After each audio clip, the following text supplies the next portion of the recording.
And Dave Ramsey tells you to save 20% of your income. Ecclesiastes chapter 11 tells you to cast your bread upon the waters. These are opposite commands. And one system tells you to accumulate cash in savings accounts earning 0.5% interest, while inflation runs 5%. The other system tells you to put your money in motion through merchant trade. Land, business, and structured lending. One system guarantees you will lose purchasing power every single year. The other system promises you will find your wealth multiplied after many days. And Dave Ramsey has 18 million listeners. King Solomon had 3,000 years of Jewish families proving his wisdom works. You believe your $10,000 emergency fund proves you are a responsible steward. And here is what you have not been told. That emergency fund has lost nearly $2,000 in purchasing power since 2020. Inflation has destroyed 20% of your wealth while you felt virtuous about your savings discipline. And Solomon did not save, he circulated. He watched merchant ships load cargo at the port of Jerusalem. Bread, wine, oil, and cloth sailed away upon the waters. Months later, those ships returned with gold. Silver, ivory, and spices worth 10 times what was sent. That is what Ecclesiastes chapter 11 verse 1 commands, not hoarding, circulation.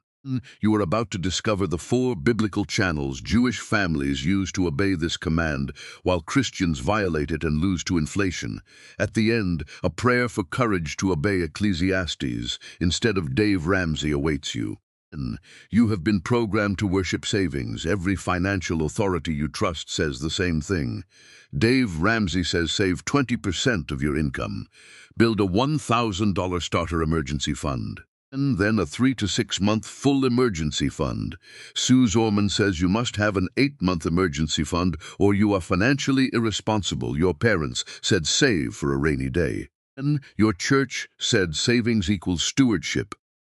You have been taught that your savings account balance is your virtue scoreboard. The higher the number, the better the Christian. And here is where this programming came from. Your grandparents lived through the Great Depression. Banks failed in the 1930s. People lost everything. That trauma created a generational fear that was passed to your parents. And your parents passed it to you. 3 generations later, you are still hoarding money because of a bank crisis that happened 90 years ago. But the depression is over, and inflation is here. And here is the trap you are in right now. You save $500 every month. You feel responsible, disciplined, biblical, but your savings account pays you 0.5% interest. Inflation is running 5%. You are losing 4.5% of your purchasing power every single year. Your savings discipline is not building wealth. It is destroying wealth with a virtue label. And here is what makes this worse. Christians have been taught that savings equals biblical stewardship. You feel guilty when you spend. You feel proud when your balance grows. But nowhere in the Bible does God command you to hoard cash in a bank account earning 0%. In fact, the Bible commands the exact opposite. Here is what happened when Israel tried to save what God told them to circulate. In Exodus chapter 16, the Israelites are wandering in the wilderness. They have no food. God provides manna from heaven every morning, bread covering the ground. Moses gives them a command. In Exodus chapter 16 verse 19 says, "Let no one leave any of it over until morning. Gather what you need for today. Do not hoard for tomorrow. Trust that provision will come again." And some Israelites disobeyed. Fear drove them. What if the manna stops tomorrow? What if God does not provide again? I should save extra just in case. They hoarded manna overnight. And morning came. Exodus chapter 16 verse 20 says, "But they did not listen to Moses. Some left part of it until morning, and it bred worms and stank. The manna they hoarded did not preserve them. And it rotted. Worms consumed it. It smelled like death. This was not an accident. This was an object lesson. God designed manna to spoil when hoarded because he was teaching Israel a principle about wealth. And wealth is designed to move, not sit. Stagnant water breeds disease. Stagnant money breeds inflation. The Israelite who hoarded manna woke up to worms and stink. You who hoard money in a savings account wake up to 20% purchasing power loss. And same principle, same consequence, different era. Moses was teaching them to trust daily circulation, not accumulate reserves out of fear. God said, I am teaching you to trust provision through movement, and not security through hoarding. The one who hoards will watch his wealth rot. The one who trusts circulation will be fed. Exodus teaches you the negative, do not hoard. But where should wealth go instead? King Solomon watched the answer sail away from the port of Jerusalem. And King Solomon was the richest man in history. His wealth did not come from tithing, it came from trade. 1 Kings chapter 10 verse 14 says Solomon received 25 tons of gold every single year. Verse 22 says, the king had the ships of Tarshish at sea. Once every 3 years, the ships of Tarshish came bringing gold, silver, ivory, apes, and peacocks. Solomon operated an international merchant fleet. And picture him standing at the port. Merchant ships are being loaded, cargo fills the holds, grain, wine, oil, cloth, the bread of commerce. The ships sail away upon the waters. And headed to Tarshish, Ophir, Egypt, distant ports, the merchants wait. Weeks pass, months pass. After many days, uncertainty builds. Will the ships return? Will they sink in a storm? Then will pirates seize the cargo? This is risk, this is faith, this is circulation. Then the ships appear on the horizon, they return, holds full, gold, silver, spices, ivory, precious stones. And the cargo is worth 10 times what was loaded, 50 times, 100 times. The merchants who cast their bread upon the waters now find it, multiplied. Solomon watched this happen again and again, and he wrote it down. Ecclesiastes chapter 11 verse 1, cast your bread upon the waters, for you will find it after many days. This is not charity advice, this is not a metaphor, and this is investment instruction. Put your resources in motion. Send them out. Accept the risk. Wait for the return. And he continues. Ecclesiastes chapter 11 verse 2 says, divide your portion to 7, or even to 8, for you do not know what misfortune may come upon the earth. Do not put all your cargo on one ship. Diversify. 7 different goods, 8 different routes, and spread the risk. This is portfolio construction written 3,000 years before modern finance invented the term. Solomon is teaching you circulation and allocation. Where are you watching from right now? And if you are learning something that challenges everything you were taught about money, drop your location in the comments. Now you see what Solomon saw. But here is the question that changes everything. And why do you read Ecclesiastes chapter 11 verse 1 as charity when Solomon was describing investment? And you learned Ecclesiastes chapter 11 verse 1 in Sunday school.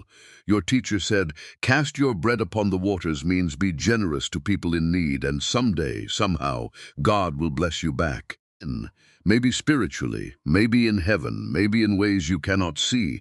That interpretation made you feel good. It sounded biblical. It sounded loving. But it made Ecclesiastes chapter 11 verse 1 completely useless for financial decisions. And here is the problem with that reading. It makes the verse vague and passive. Cast bread means give it away. Upon the waters means into the unknown. After many days means someday. And maybe, eventually. The result is a nice verse for greeting cards and zero practical application for building wealth. Here is why the misreading happened.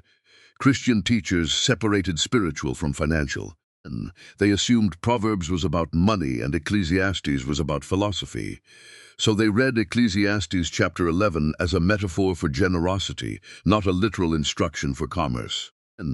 But Jews read the same verse differently. Jewish families read Ecclesiastes chapter 11 verse 1 and see merchant ships, trade routes, cargo manifests, return timelines, profit calculations. And Christians read the same verse and see warm feelings, trust in God, vague spiritual blessing someday, same Bible, different reading, different results. Jewish families circulate their wealth through land and business, structured lending, and giving. They build generational assets that survive inflation. Christian families hoard their wealth in savings accounts, earning 0%, and they lose to inflation. 70% of their wealth is gone by the second generation, 90% by the third. You are about to learn that the verse you thought was about charity is actually about investment. And this will feel wrong. Your Sunday school teacher will seem wrong. But King Solomon was a merchant king, not a charity director. Ecclesiastes is a business manual, not devotional poetry. And if this is making sense, if you are seeing the Bible differently than you were taught, like this video right now, here is what you missed. Here is what changes everything. And let me show you the math. Two people, same starting point, year 2020, both have $10,000. Person follows Dave Ramsey, save in a high-yield savings account. And person B follows Ecclesiastes chapter 11, cast upon the waters, invest in land, 4 years pass. Person A in 2024, savings account balance $10,203. And interest earned at 0.5% over 4 years, $203. But inflation from 2020 to 2024 was 20% cumulative. And that $10,000 now has the purchasing power of $8,163. Persona lost $1,837, negative 18.4%. Persona feels virtuous about savings discipline. The reality is wealth destroyed. Person B in 2024 invested $10,000 in real estate, conservative market appreciation, 35%. Property value, $13,500. Adjusted for 20% inflation, real purchasing power is $10,800.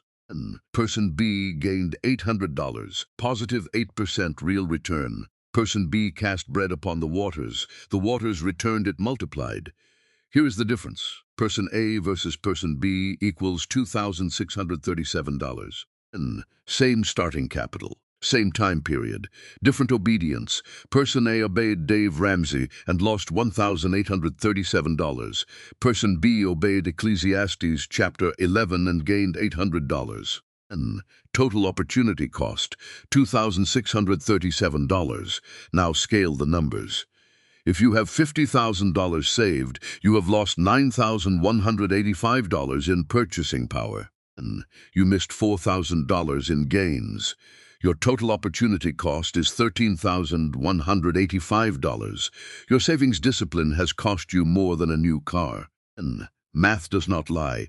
Savings guarantees loss. Circulation offers growth. Inflation is God's mechanism to punish hoarding. It is the modern version of worms breeding in manna. Your wealth is rotting while you feel responsible. And you see the math, you see the loss. Now here is the moment that reframes everything you thought you knew about Ecclesiastes chapter 11. And you have read Ecclesiastes chapter 11 verse 1 your entire life as an instruction about charity. Cast your bread upon the waters meant give generously to people in need, and someday, and somehow God will bless you back, maybe spiritually, maybe in heaven, maybe in ways you cannot see. That interpretation makes you feel good. It sounds biblical. But Ecclesiastes chapter 11 verse 1 is not in a section about charity. And it is in a section about risk and investment. Read the context. Ecclesiastes chapter 11 verses 3 through 6 talk about wind, clouds, sowing seed, business activity, and uncertainty. And this is commerce language, not compassion language. And here is what you missed. Solomon was not a charity director. He was the richest merchant king in history. And 1 Kings chapter 10 verse 22 says he operated a fleet of trading ships that sailed to Tarshish and returned every 3 years with gold, silver, ivory, apes, and peacocks. Solomon's wealth came from trade. And not tithes. This is not charity advice. This is investment instruction. When Solomon wrote, "Cast your bread upon the waters," he was watching his own ships load cargo at the port. And bread equals goods, cargo, capital. Upon the waters equals merchant vessels sailing to foreign ports. After many days equals return voyage timeline, often months or years. You will find it equals profit from trade. And multiplied returns.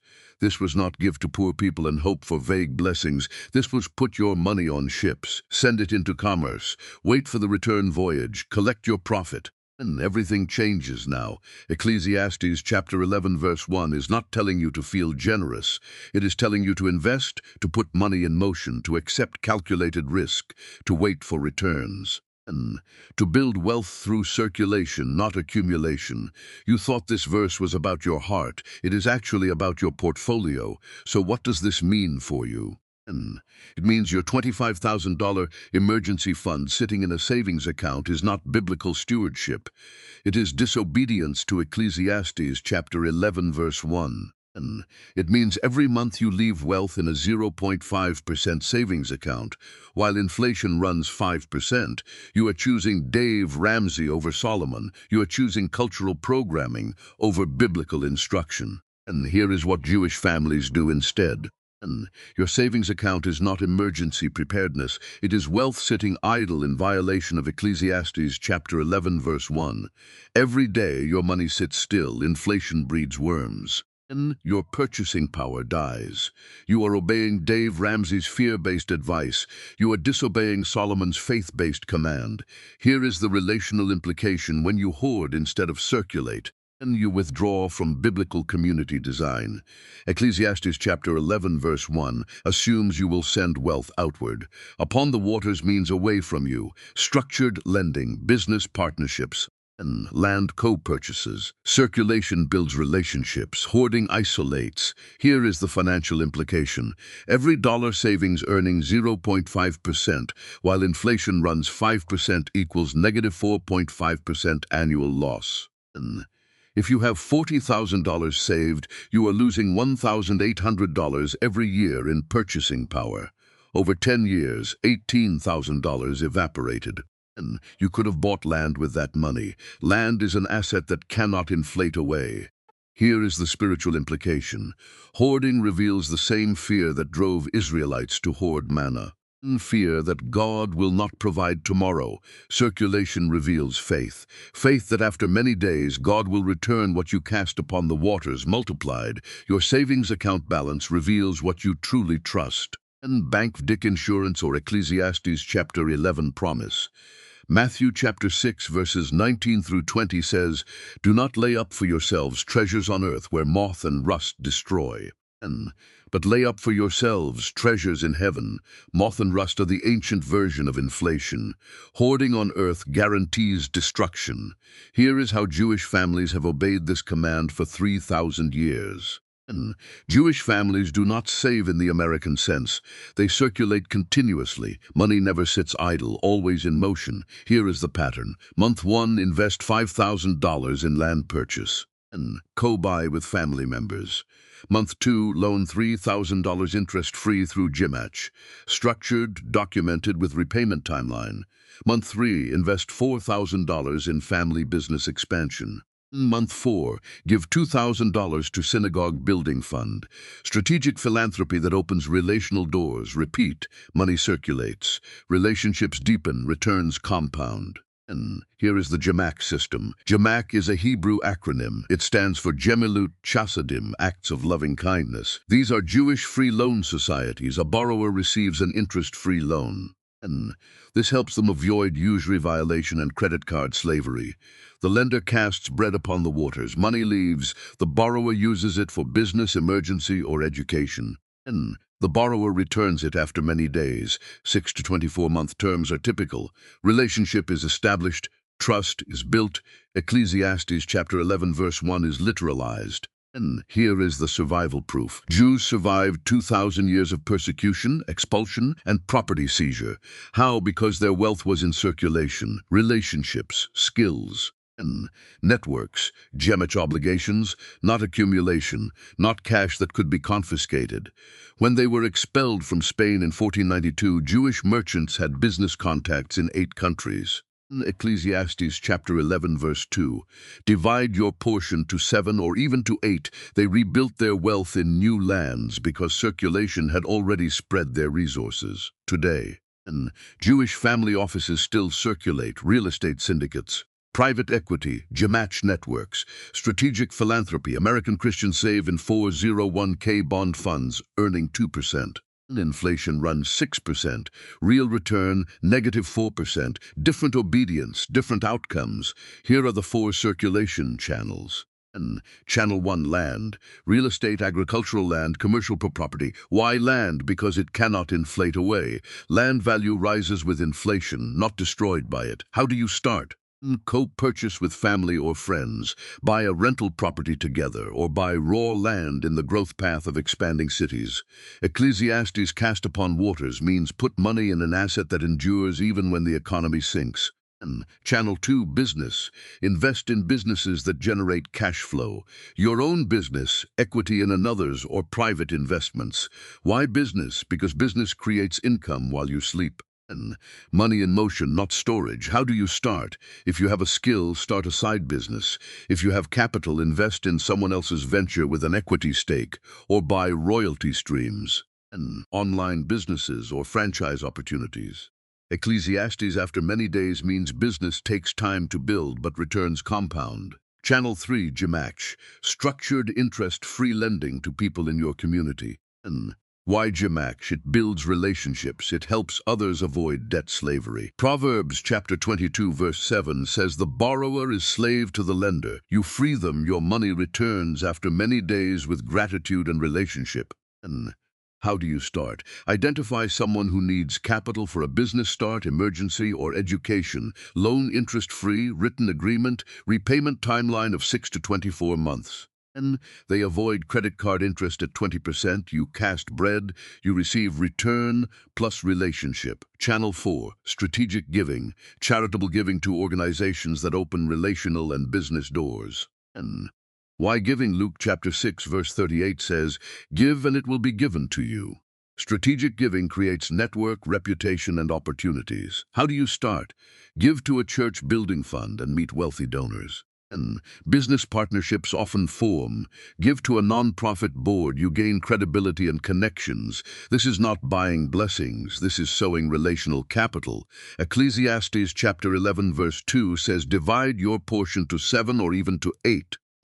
That includes giving as one channel of circulation. Do not put 100% in one channel. Allocate across all 4. Example allocation: 40% land, 30% business, 20% Gemach, 10% strategic giving.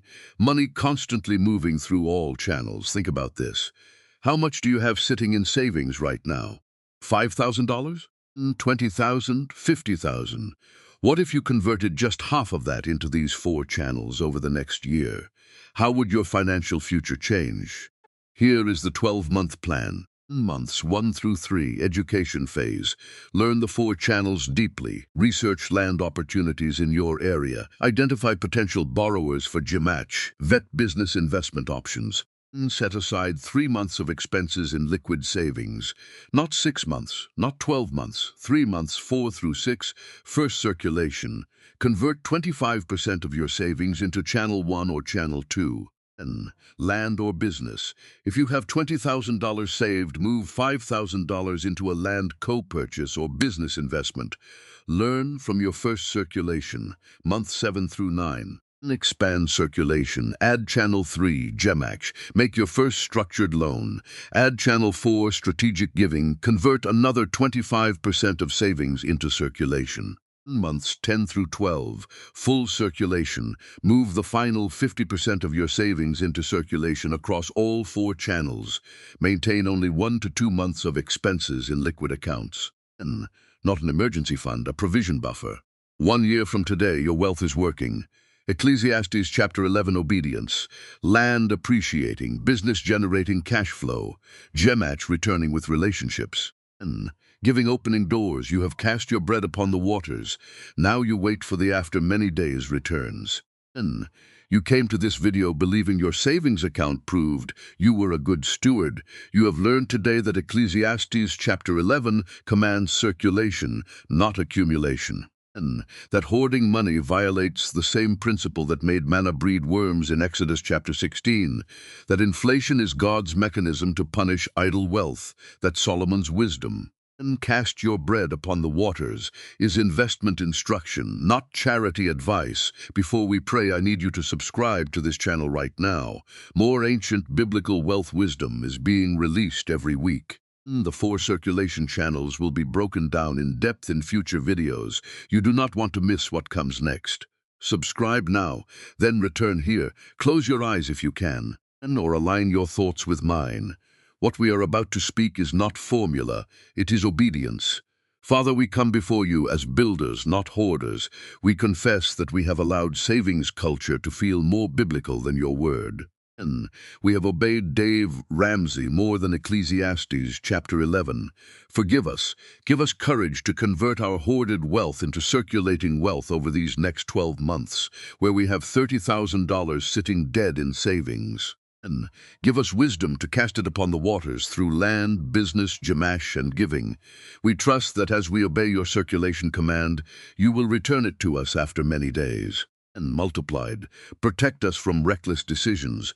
Guide us to wise stewards who will teach us these 4 channels. In the name of Jesus Christ, amen. You are not a saver, you are a circulator. And stop hoarding, start casting. Obey Ecclesiastes chapter 11, not cultural fear. Go circulate with precision.